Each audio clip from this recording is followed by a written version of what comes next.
Olá, pessoal, sejam bem-vindos e bem-vindas para mais um episódio da Espiritualidade aqui no canal Café com Teologia.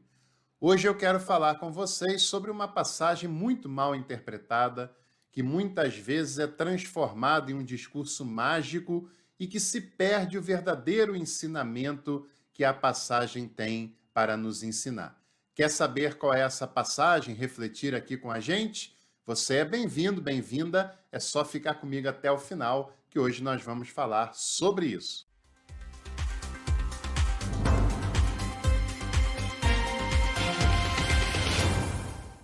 Aproveito também para convidar você a se inscrever aqui no canal, ative todas as notificações no sininho para você não perder nada do que a gente produz por aqui. E também aproveite para compartilhar esse e outros conteúdos do Café com Teologia entre os seus contatos, entre os seus grupos, suas redes sociais, porque mais pessoas terão certamente o interesse de conhecer esse material. Faça isso e participe conosco aqui do Café com Teologia. A passagem que eu quero ler e refletir com você nessa oportunidade se encontra no Evangelho de Mateus, no capítulo 15, do versículo 32 até o versículo 39, que diz: Tendo convocado seus discípulos, Jesus lhes disse: Tenho compaixão da multidão, porque já faz 3 dias que permanecem comigo e não tenho o que comer. Não quero despedi-los em jejum, porque poderiam falecer pelo caminho. Os discípulos lhe disseram: E num lugar desértico, onde poderíamos providenciar pão suficiente para saciar tão grande multidão? Jesus lhes perguntou: Quantos pães tendes? Responderam: 7 e alguns peixinhos. Ele mandou a multidão recostar-se por terra, tomou os 7 pães e os peixes, pronunciou a ação de graças, partiu-os e os deu aos discípulos. E os discípulos os deram às multidões. Todos comeram e ficaram saciados, e ainda recolheram os pedaços que sobraram, 7 cestos cheios. Aqueles que comeram eram 4.000 homens, sem contar as mulheres e as crianças. Depois de despedir as multidões, embarcou e foi para o território de Magadã. Bom, essa passagem ela é rica em ensinamentos e em reflexões para cada uma de nós. Você deve conhecer essa passagem como a passagem da multiplicação dos pães e dos peixes. Mas você reparou a leitura que eu fiz do texto? E você pode comparar aí na sua casa, pegar qualquer uma das Bíblias que você tenha e fazer a leitura de Mateus capítulo 15, do versículo 32 ao 39, que você vai perceber que a palavra multiplicação não aparece em nenhum momento dessa passagem. Não aparece em nenhum versículo que nós acabamos de ler. A única vez que essa palavra multiplicação aparece é em algumas Bíblias que usam aqueles títulos no início de alguma passagem. Mas esse é apenas um recurso gráfico, não faz parte do texto, né? E nós entendemos que essa é a passagem da multiplicação dos peixes, porque já foi tão falado que já entrou no nosso imaginário. Mas, na verdade, não é assim que o texto trabalha com esse episódio. Infelizmente, muitas pessoas, muitos pregadores, já falaram coisas sobre essa passagem tão fora de contexto que acabam empobrecendo no limite máximo a riqueza e o valor que esse texto possui para cada um de nós. Isso é lamentável. Quando alguma passagem se torna tão popular e às vezes é tão mal interpretada, utilizada, que ela acaba perdendo o seu sentido real e acaba se esvaziando no seu propósito original. Para muitas pessoas, pensar na passagem que teoricamente fala sobre a multiplicação de pães e peixes, é uma estratégia de fazer multiplicar os seus próprios recursos. E eu já ouvi, você também já, pode até comentar aqui embaixo nos comentários sobre essa experiência. Nós já ouvimos várias pessoas ensinando a multiplicar os recursos, a multiplicar o que se tem, a multiplicar os bens materiais, usando essa passagem como ensinamento e dando até receitas baseadas nessa história de como você pode multiplicar tudo que você tem. Isso é um empobrecimento vil e rasteiro de uma passagem tão inspiradora quanto é essa que nós acabamos de ler. Nós precisamos entender que a fé cristã, ela não é utilitarista. Ela não está a serviço daquilo que eu quero e do meu prazer pessoal. Que a fé cristã, ela também não é individualista, que o propósito de Deus, por mais que ele nos ame, por mais que ele nos queira bem, por mais que ele tenha cuidado para conosco e seja pai de todos e todas, mas o propósito divino não é apenas estar a serviço do indivíduo, mas as passagens da Bíblia, essa inclusive e principalmente, tem em vista o bem comum, tem a ver uma espiritualidade que não é apenas para dentro, que não acaba dentro de mim, mas ela é para dentro de mim, para me transformar, para me conscientizar, para me fazer aprofundar no seu ensinamento, para que através disso ela se manifeste para além de mim, para que eu, para que você sejamos ferramentas das boas novas, ferramentas da graça de Deus, para que essa graça seja compartilhada com outras pessoas e mais pessoas possam desfrutar desse amor, desse cuidado e dessa graça que Jesus nos revela. E graça é gratuidade, não há preço algum a ser pago nisso, é gratuidade. E também não pertence e nem está atrelada a uma filiação religiosa ou eclesiástica, seja ela qual for, porque o templo onde Deus habita e opera é a vida de cada um, de cada uma de nós. Essa passagem, ela traz alguns ensinamentos que, aplicados à nossa vida particular, nos ajuda a ter uma vida melhor, a ter uma vida melhor no sentido humano do termo, a ter uma vida mais equilibrada, uma vida mais sensata, uma vida mais engajada. Por exemplo, Jesus, num primeiro momento, ele tem pena, tem misericórdia, tem compaixão de uma multidão que está lhe acompanhando e eles não têm o que comer.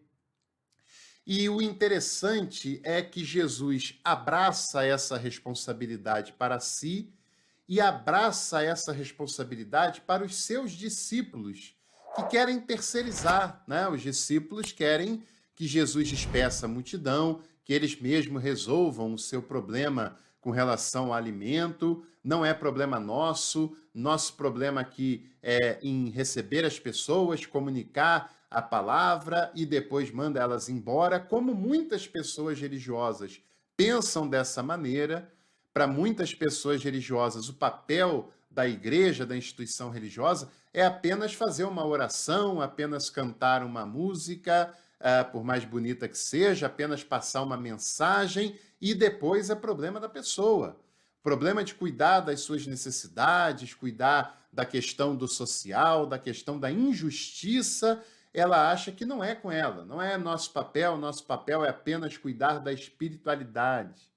Mas como cuidar de uma espiritualidade que seja de fato cristã, sem levar em consideração as questões da injustiça que estão claras diante da nossa sociedade e que faz milhares e milhares de vítimas todos os dias? Como cuidar da espiritualidade, sendo ela uma espiritualidade ligada a Jesus de Nazaré, sem ter misericórdia das pessoas que padecem necessidade? como cuidar da espiritualidade, se ela for de fato cristã, sem achar que é espiritualidade dar pão para quem tem fome e compartilhar a vida com as pessoas que têm menos ou que nada têm. É incompatível. E Jesus deixa isso claro. É um papel dele e dos discípulos resolver aquele problema, né? E os discípulos percebem, olha, não tem condições, não dá para comprar aqui, é um lugar deserto, as vendas estão longe, não temos o dinheiro suficiente. E Jesus, então, quer saber o que é que eles têm ali à disposição. O que é que eles têm o sentido, a consciência de que há à disposição.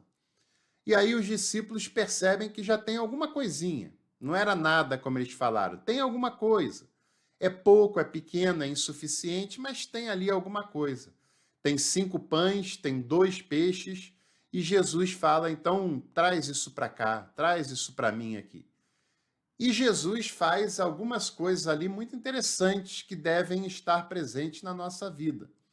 Primeiro, ele agradece, ele tem gratidão. É pouco, mas poderia ser menos ainda, poderia não ser nada, né?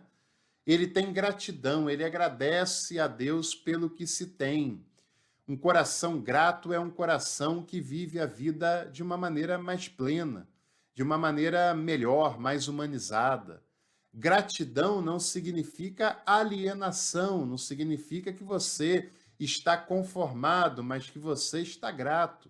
Grato a Deus, grato pela vida, grato pelas pessoas que contribuem de alguma maneira para a sua vida.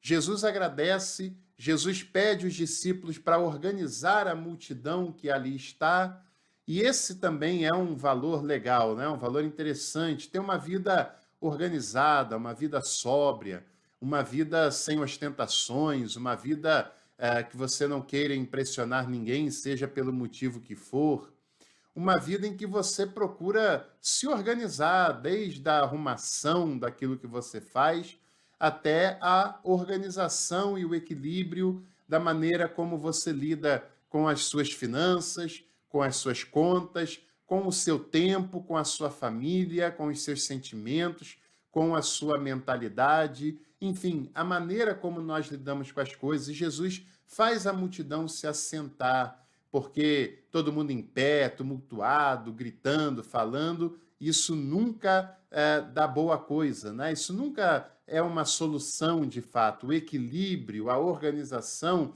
sempre nos ajuda a perceber outras soluções que nem sempre nós conseguimos ver. E depois que isso acontece, Jesus partilha o que tem com as outras pessoas. Jesus parte do pão, divide o peixe e faz os discípulos dividir com as outras pessoas, e é aqui que está, de fato, o segredo daquilo que Jesus e que o texto de Mateus quer nos ensinar. Não é de uma multiplicação mágica, sem sentido, sem propósito, que apenas mostraria o seu poder, que apenas ostentaria a sua grandeza, né? E se assim o fosse, Jesus faria isso a ponto de resolver o problema da fome em toda a Palestina do seu tempo, e esse era um problema rotineiro e que afetava uma grande parcela da população, né? Mas Jesus não está fazendo mágica. Jesus não pegou 5 pães e, de repente, quando as pessoas viram, esses pães foram se multiplicando e aparecendo aos milhares. Não, não é isso que se trata. Por mais que tenham lhe passado essa versão, algumas pessoas até sem má intenção, mas não é disso que se trata. O texto não fala de multiplicação, o texto fala de compartilhamento. O texto fala de partilhar. Esse é o milagre que Jesus está fazendo e ensinando a ser feito, o milagre da partilha. Porque para partilhar, nós temos que abrir mão do nosso egoísmo. Nós temos que abrir mão de uma lógica que faz parte da mentalidade do nosso tempo, que é a lógica de querer ter cada vez mais, de ter cada vez mais lucro, de cortar cada vez mais o investimento nas outras pessoas para que eu possa ter cada vez mais. para partilhar é necessário ir na contramão dessa lógica capitalista que envolve a nossa sociedade, a maneira de pensar da nossa sociedade e que envolve, inclusive, a maneira de fazer igreja da maioria dos líderes religiosos que tem presente no Brasil de hoje, principalmente das grandes igrejas, que é uma lógica capitalista de ter cada vez mais gente, que essa gente cada vez trabalhe mais, compartilhe mais, viralize mais, que essa gente cada vez doe mais, que a igreja arrecade cada vez mais. E a partilha é o contrário dessa tendência. A partilha é o contrário da multiplicação. A multiplicação que nos é passada é que as coisas apareçam, se multipliquem para que eu tenha cada vez mais, muito mais. E a partilha é que eu pegue o que eu tenho e compartilhe com quem tem menos do que eu ou quem não tem nada. E num primeiro momento, eles não tinham quase nada, tinham 5 pães e 2 peixes, né? Isso daria no máximo para 2 pessoas fazer uma refeição. Mas aquela pessoa que tinha isso resolve ser o primeiro a partilhar. E era muito provável, pela cultura judaica, pelos hábitos judaicos de caminhar pelo deserto, pela cultura dos homens judeus daquele tempo, era muito provável que vários homens também traziam algum alimento, algum pão, algum peixe consigo, só que cada um está pensando apenas em si mesmo. Cada um está pensando apenas no seu sufoco na hora que a fome bater, né?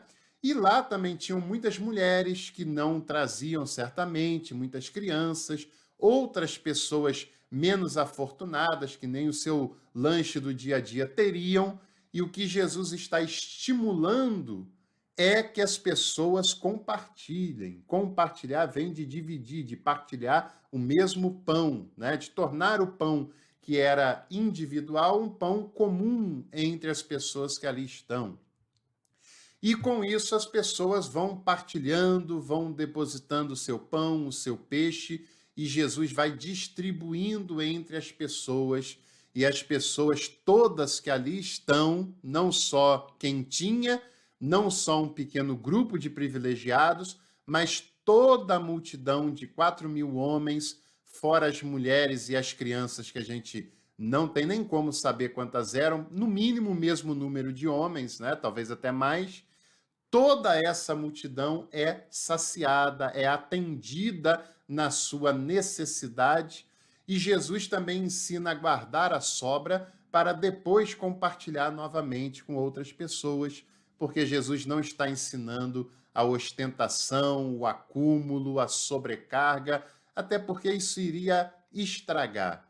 E o milagre de Jesus, o ensinamento de Jesus, está a serviço do bem comum, está a serviço de facilitar a vida de todos e todas, principalmente dos que menos têm ou dos que nada têm. O milagre de Jesus não é mágico, ele requer um engajamento e um comprometimento de quem crê nessa caminhada, e o milagre de Jesus não é para beneficiar e acumular bens para uma meia dúzia de privilegiados. O seu milagre é de saciar a necessidade básica das pessoas que menos têm e, por isso, vítimas da injustiça, e fazer com que as pessoas vivam as suas vidas com dignidade. Esse é um valor importantíssimo da espiritualidade que Jesus nos ensina e nos chama a sermos comprometidos com ela. Que nós possamos organizar, sim, nossas vidas, nossas ações, sermos pessoas gratas e também compartilharmos do que temos com outras pessoas para que elas também tenham acesso a um pouco mais de conforto, a um pouco mais de dignidade nas suas vidas e possam viver as suas vidas de uma maneira mais humanizada e mais digna, como todo ser humano deve assim usufruir. Se você gostou dessa reflexão, não se esqueça de curtir, clicando aqui embaixo no joinha, de se inscrever aqui no canal e, é claro, aproveite também para compartilhar essa reflexão para outras pessoas que você conhece nos seus grupos, nas suas redes sociais, porque outras pessoas também vão gostar de ouvir essa reflexão.